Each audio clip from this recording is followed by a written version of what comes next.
এই যে এটা এবার আমি চটকে কদবেলটা মাখবো। অনেকক্ষণ ধরে কিন্তু মাখতে হবে, যত মাখবো তত ভালো খেতে টেস্ট হবে, একদম গাছ পাকা একদম। আমার তো জিভ দিয়ে ঝোল পড়ছে, যাদের যাদের জিভ দিয়ে ঝোল পড়ছে ঝোলটা খেয়ে দাও। আমি একটু নুন আগে দেখি খেয়ে।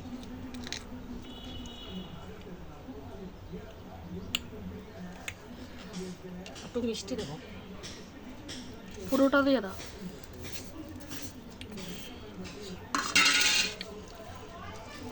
আবার চটকে নেব।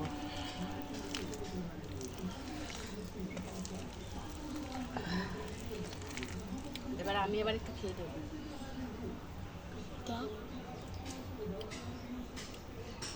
একটু ঝাল লাগবে, কি লাগবে? টক বেশি হয়ে গেছে, মিষ্টি লাগবে।